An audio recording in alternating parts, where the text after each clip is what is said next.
Hello friends, welcome to நித்தம் நித்தம் சமையல். நம்ம இன்னைக்கு சப்பாத்தி சாஃப்டாக எப்படி செய்யுதுன்னு பார்க்கலாம். அதுக்கு நான் 3 கப் கோதுமை மாவு எடுத்திருக்கேன். இது வீட்டில் அரைச்ச கோதுமை மாவு தான். இது கூடவே உப்பு, எண்ணெய் கொஞ்சமாக சேர்த்துட்டு இது நல்லா மிக்ஸ் பண்ணி விட்டுக்கலாம். எண்ணெய் பார்த்திங்கன்னா மாவோட சேர்கிற மாதிரி எல்லாம் நல்லா மிக்ஸ் பண்ணி எடுத்துக்கோங்க. 2 நிமிஷம் போல் நல்லா இதை மிக்ஸ் பண்ணி எடுத்துக்கலாம். இந்த மாதிரி எல்லாத்தையும் நல்லா மிக்ஸ் பண்ணி விட்டுக்கோங்க. இப்போ நம்ம தண்ணி சேர்த்துக்கலாம்.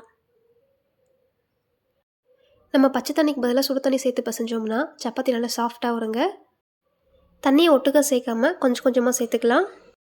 நான் 1 கப் தண்ணி எடுத்தேன். அதில் 1/2 கப் தண்ணி சேர்த்து ஃபஸ்ட்டு பசைஞ்சிக்கினேன். இப்போது மீதி இருக்கிற தண்ணி இதில் சேர்த்துட்டு நல்லா பசைஞ்சிக்கலாம்.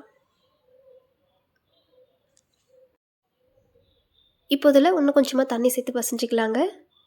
இப்போது நான் 3/4 கப் அளவுக்கு தண்ணி சேர்த்துக்கிறேன். 3 கப் மாவுக்கு எனக்கு 1.25 கப் தண்ணி சரியாச்சுங்க. நான் வீட்டில் அரைச்ச மாவு எடுத்திருக்கேன். நீங்கள் கடையில் வாங்குகிற மாவாக இருந்தால் அது தண்ணியோட அளவு கொஞ்சம் மாறுங்க. நீங்கள் பார்த்து சேர்த்துக்கோங்க. இந்த தண்ணி சரியான அளவாக இருக்குது. இதுவே நல்லா பிசைஞ்சு எடுத்துக்கலாம். நல்லா இது அழுத்தம் கொடுத்து பிசைஞ்சிங்கன்னா இது நல்லா சாஃப்டான மாவாக வந்துடுங்க. நம்ம மாவை ரொம்ப டைட்டாக பிசைஞ்சாலையும் சப்பாத்தி சாஃப்டாக வராதுங்க. அதே மாதிரி மாவில் அதிகமாக தண்ணி சேர்த்து ரொம்ப லூஸாக பிசைஞ்சாலையும் சப்பாத்தி சாஃப்டாக வராது. நான் இதில் மொத்தமாக 1.25 கப் அளவு தண்ணி சேர்த்தேங்க. அதுக்கப்புறமா நான் தண்ணி சேர்க்கல. நம்ம அதை அப்படியே பிசைஞ்சிட்டே இருந்தோம்னா இது நல்லா சாஃப்டாக வந்துடுங்க. இந்த மாதிரி நல்லா அழுத்தம் கொடுத்து ஒரு 5 நிமிஷம் போல் நல்லா பிசைஞ்சு எடுத்துக்கலாம். இந்த மாதிரி பிசைகிறதுனால சப்பாத்தி நல்லா சாஃப்டாக வருங்க. அப்பப்போ கொஞ்சமாக எண்ணெய் சேர்த்து நல்லா பிசைஞ்சிக்கோங்க. பாருங்கள், இந்த மாதிரி நல்லா சாஃப்டாக பிசைஞ்சு எடுத்துக்கலாம். இப்போ இதுக்கு மேலே கொஞ்சமாக எண்ணெய் தடவி வச்சிடலாம். இப்போ இது 1/2 மணி நேரம் அப்படியே ஊறட்டுங்க. அப்புறமா பார்க்கலாம். இதில் நம்ம எண்ணெய் தடவுறதுனால மேலே இருக்கிற மாவு காயாமல் இருக்குங்க. அதனால் எல்லா பக்கமும் எண்ணெய் தடவி வச்சிடலாம்.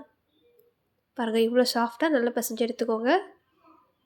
இப்போ நம்ம அதை மூடி போட்டு வச்சிடலாம். ஒரு 1/2 ஹவருக்கு அப்புறம் பார்க்கலாம். இப்போ மாவை சின்ன சின்ன உருண்டைகளாக உருட்டி எடுத்துக்கலாங்க. அதுக்கு நம்ம இந்த மாவை 2ஆக பிரித்து எடுத்துக்கலாம். இந்த மாதிரி நல்லா உருட்டிட்டு இது 2ஆக பிரிச்சுக்கலாங்க. இப்போ நம்ம இதையும் நீளமாக உருட்டிக்கலாம். இந்த மாதிரி பண்ணுறதுனால இது நமக்கு சின்ன சின்ன ரவுண்ட்ஸாக பிரிக்கிறதுக்கு ரொம்ப ஈஸியாக இருக்குங்க. அதனால் இந்த மாதிரி நல்லா நீளமாக ஈக்குவலாக நல்லா உருட்டி எடுத்துக்கோங்க. பாருங்கள், இந்த மாதிரி உருட்டிட்டு இது சின்ன சின்ன பால்ஸை நல்லா பிரித்து எடுத்துக்கலாங்க. இதே மாதிரி எல்லாத்தையும் உருண்டை பிடிச்சிட்டு வந்துடலாங்க. இந்த மாவில் முடிஞ்ச அளவுக்கு விரிசல் இல்லாத மாதிரி பார்த்துக்கோங்க. இப்போ லைட்டாக கோதுமை மாவில் டிப் பண்ணி எடுத்துக்கலாங்க. இந்த மாதிரி 2 பக்கமும் மாவு சேர்த்துட்டு நல்லா தேய்ச்சி எடுத்துக்கலாம்.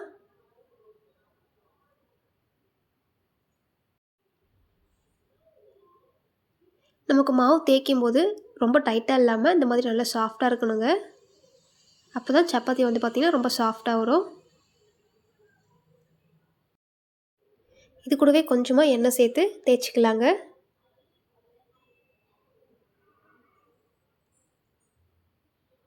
எல்லா பக்கமும் நல்லா ஈவனாக தேய்ச்சி எடுத்துக்கலாம். பாருங்கள், இந்த மாதிரி நல்லா அழகாக ரவுண்டாக தேய்ச்சி எடுத்துகிட்டு வந்துடுங்க. இப்போ இந்த தோசைக்கல்லை சேர்த்துக்கலாங்க. நம்ம தோசைக்கல்லை சேர்க்கறதுக்கு முன்னாடி கல்லை ரொம்ப சூடாக இருக்கணுங்க. அப்போ தான் சப்பாத்தி பார்த்திங்கன்னா நல்லா சாஃப்டாக மேலேருந்து வரும். இப்போ இதுக்கு மேலே கொஞ்சமாக எண்ணெய் சேர்த்து எல்லா பக்கமும் நல்லா ஸ்ப்ரெட் பண்ணி விட்டுக்கோங்க. நம்ம சப்பாத்தி மாவு தேய்க்கும் போது மாவும் அது கூட எண்ணெயும் சேர்த்து தேய்ச்சதுனால இது மேலே நல்லா அழகாக இழந்து வருங்க.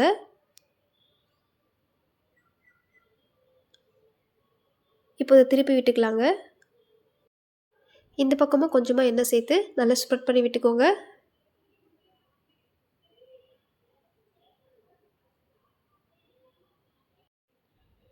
இப்போ இதை திருப்பி போட்டுக்கலாங்க. நமக்கு சப்பாத்தி சாஃப்டாக வரணும்னா அதில் சுடு தண்ணி சேர்க்கணுங்க. தண்ணியோட அளவும் சரியாக இருக்கணும். நம்ம கம்மியாகவும் சேர்க்கக்கூடாது, அதே மாதிரி அதிகமாகவும் சேர்க்கக்கூடாது.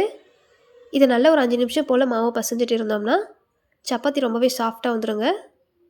இப்போ பாருங்கள், அந்த சப்பாத்தி ரெடி ஆயிடுச்சு. நம்ம இதை வெளியில் எடுத்துடலாம். இதே மாதிரி எல்லா சப்பாத்தியும் சுட்டுட்டு வந்துடலாங்க. இப்போ பாருங்கள், ரொம்பவே சாஃப்டான சப்பாத்தி ரெடி ஆயிடுச்சுங்க. கண்டிப்பாக நீங்களும் ட்ரை பண்ணி பாருங்கள். இந்த வீடியோ உங்களுக்கு பிடிச்சிருந்தா லைக் அண்ட் சப்ஸ்கிரைப் பண்ணிக்கோங்க. நெக்ஸ்ட் வீடியோவில் பார்க்கலாம்.